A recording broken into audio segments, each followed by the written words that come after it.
Pengakuan mengejutkan oknum ormas nekat bunuh Aibda Hendra, perkara Rp150.000.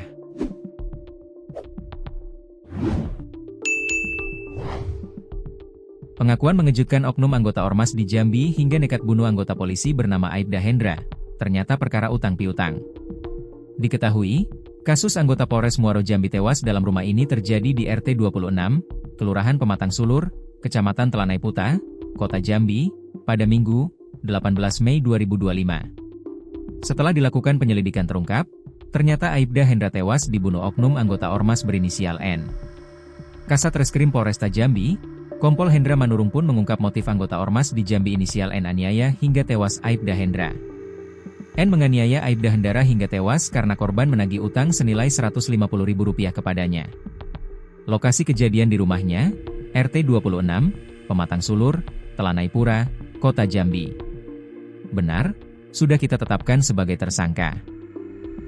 Pelaku mengakui perbuatannya setelah dilakukan rekonstruksi ulang di rumah korban, kata Hendra, saat dikonfirmasi melalui telepon, Sabtu, 24 Mei 2025. Jadi, hanya perkara uang Rp150.000. Yang punya utang itu si pelaku. Dia kesal ditagih-tagih terus, ujarnya. Saat kejadian, pelaku merasa kesal, kemudian terjadi keributan yang berujung pada penganiayaan yang menyebabkan korban meninggal dunia. Hendra belum memaparkan secara perinci bagaimana pelaku melakukan penganiayaan tersebut. Intinya pelaku sudah mengakui perbuatannya, kata Hendra. Terpisah, di Reskrimum Polda Jambi, Kombes Manang Soebeti, menyebut, orang yang ditetapkan sebagai tersangka adalah orang yang terakhir bertemu korban sebelum ditemukan tewas. Ya, pelaku orang yang bertemu korban. Nanti lengkapnya kita konferensi pers rilis ya, katanya. Aibda Hendra, personel Polres Muaro Jambi ternyata tewas dibunuh pelaku inisial N.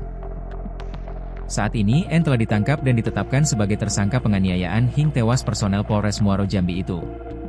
N diduga menganiaya Aibda Hendra di rumahnya di RT 26, Pematang Sulur, Telanai Pura, Kota Jambi, pada Selasa, 20 Mei 2025.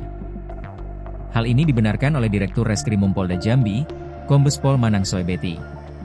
Ya, benar kita amankan dan tetapkan satu orang tersangka berinisial N, kata Manang saat dikonfirmasi melalui sambungan telepon, Sabtu, 24 Mei 2025. Dia menjelaskan, prarekonstruksi sudah dilakukan pada Sabtu, 24 Mei 2025, siang. Tadi siang sudah prarekonstruksi, katanya. Namun, Manang tidak menyebutkan secara jelas apa penyebab kematian serta motif penganiayaan yang menyebabkan korban meninggal dunia.